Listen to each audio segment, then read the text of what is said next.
It's no use hiding the fact.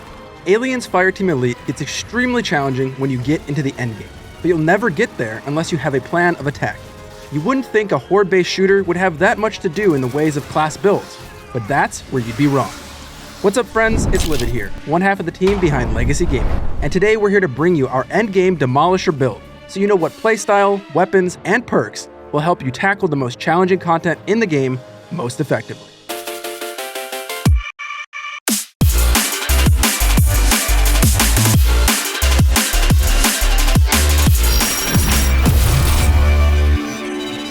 Before jumping into the build, it's really important to understand the role that this class actually fills in a team composition. A single Demolisher is, in most cases, able to lock down and control 1 to 2 full corridors of enemies.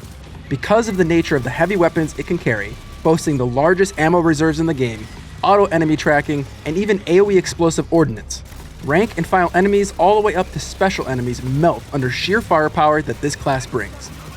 However, the Demolisher does struggle with elite hits. No matter what sort of weapons you equip, it'll be up to other classes to provide the necessary buffs to enable your damage output to transition efficiently into DPS on those elite targets. The main thing that you need to pay attention to and use effectively is your passive perk, Clear the Room. Now whenever you activate an ability, be it your micro rockets or blast wave, you will generate 1 stack of Clear the Room, plus an additional stack for each enemy that is hit with that ability. Now each stack will grant you an increase to your gun damage by 2.5% that will last 15 seconds, all the way up to a cap of 25%. Now because of this, it is critical you prioritize your micro rockets to take out or simply damage large clusters of enemies in one go.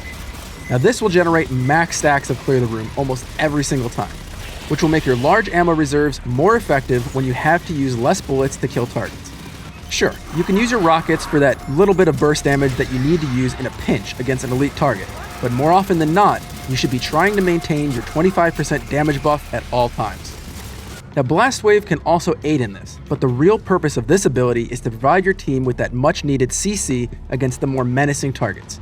Any elite that you hit with this ability will stagger and be knocked down for around 3 to 4 seconds, which gives your entire team the cue to pop their offensive buffs and lay into the target. Now this becomes essential against the real monstrous aliens, such as the Chargers or Praetorians, as their heads are so well armored that any bullets focused on them will completely go to waste. Having a class like the Demolisher that allows you to keep small targets off your team and provide the utility to lay into a target that is larger is absolutely invaluable on all difficulties. Now with that in mind, it's also important to note that the Demolisher should be your front liner. At higher difficulties, when friendly fire is active, you do not want to eat even a second of its stream of fire from something like the smartgun, because you'll nearly die.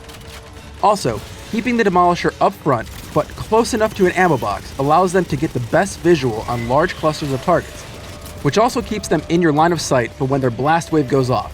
Now not everyone will be in voice comp, especially if you're in matchmaking, so being able to read visual and sound cues quickly is extremely important.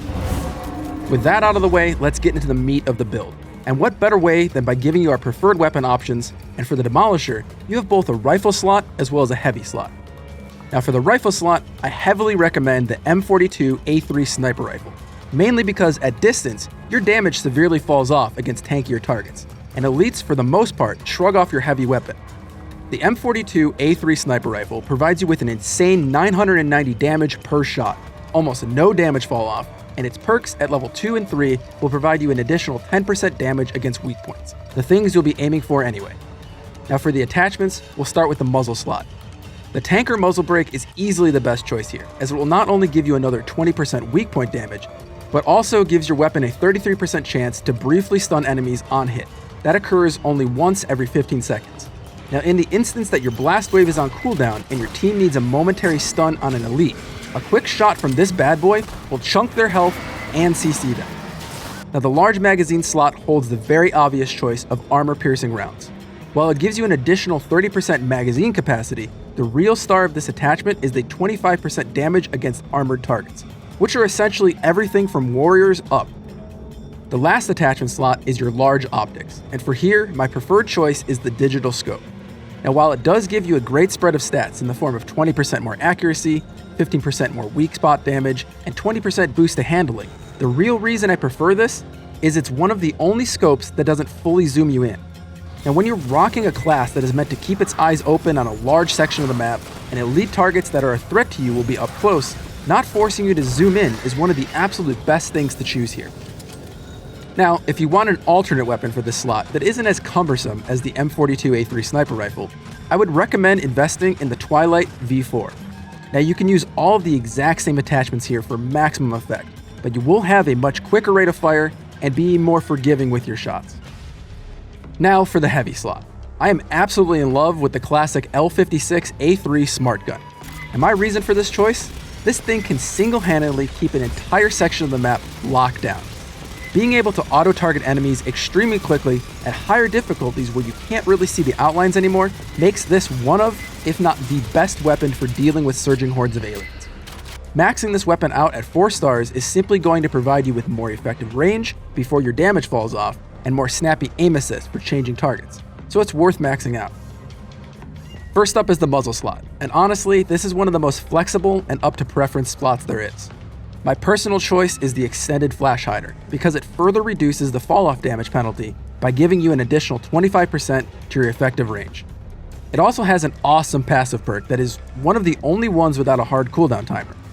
This will trigger a small thermal explosion whenever you hit a weak point, which then does a 5% damage AoE in a 2.5 meter radius. Obviously, when dealing with a ton of smaller enemies in tight hallways, this thing absolutely melts. For the barrel, there are 2 really solid options, but they're for totally different purposes. I personally prefer the Miller Twist rifle, as you get a 20% chance on every single hit to slow enemies by 50% for 10 seconds. And remember, we are spewing out a metric ton of shots per second. This even works well in elites, to keep them from closing the gap on you and your team. The other option is hammer forged rifling, and that will not only up your stumble chance on enemies by a tiny amount, but it also has a 50% chance on every hit to make enemies do 20% less damage for 5 seconds. Now this doesn't stack, but it's super useful in harder content where everything just hits like a truck. Now lastly, for your armature, the only option that I think is even viable for this weapon is the deep railed armature. This will give you a massive 30% reload speed bonus, one of the main weak points of all heavy weapons, and will also increase your max ammo capacity by a whopping 20%. You really can't go wrong with this one on any heavy weapon. Now, the other replacement weapon that I'd highly recommend for the heavy weapon slot is the M12A1 rocket launcher. Now, this is another lights out weapon, but the reason that it's not my top pick is because in harder difficulties, it becomes even harder to manage your splash damage and make sure that you don't outright kill your teammates. On anything standard and below, one Demolisher with this weapon can clear an entire mission solo, while the rest of your team just cackles in the background at how ridiculously strong it is. I think it's also important to get this weapon to 4 stars, because its last perk gives you a 20% chance on each kill to release a secondary cluster explosion, further helping you melt hordes of enemies extremely quickly. The great thing is, all the attachments for your barrel and armature slots that you used on your smart gun can remain the same here. Now the only change here is that you need an internal magazine. My choice is the phosphorus munitions. It gives you a flat 35% max ammo, which is 9 additional rockets, and believe me, that matters. It also has a cool little benefit of each kill having a 25% chance to leave behind a fire patch that deals 100 thermal damage per second, which is great for those tight corridors. For your perk grid on this class, you can choose to focus on your micro rockets, blast wave, weapon performance, or even your passive ability. Now for my particular playstyle, I prefer a heavy focus on my micro rockets to maximize their uptime, damage, and ensure my clear the room passive is constantly online. We also want enough perks attached to blast wave to make sure it's up almost any time an elite gets close, which horde mode will be sure to put you to the test. For my micro rockets, I'm using the bigger and better perk to increase the radius of my rockets by a massive 40%, meaning if I fire this down a hallway, everything gets hit, no questions asked. Now Quick Charge 3 increases my recharge speed by 18% in the instance that I'm not able to hit as many targets in a more of a panic shot situation. Loud and Clear increases my rocket damage by 20%, but more importantly, makes it generate an additional stack of Clear the Room. Force Multiplier 4 increases my rocket damage by another 22%. And finally, the most important piece of them all, Fire and Forget. It causes enemies to take 25% more damage from any area-based attack, be it myself or my teammates, and even makes enemies bleed for 8% of their total life over 8 seconds, which can be massive against elites like Chargers and Praetorians. For Blast Wave, you really only need 2 perks. Quick Charge 4 to make it recharge 22% faster, and Dazed and Confused, which will reduce the speed and damage dealt by any enemies by 20% for 10 seconds whenever they are hit by this ability. Now, since you'll be using Blast Wave to CC elites, this just further makes sure that you and your team can control these targets effectively.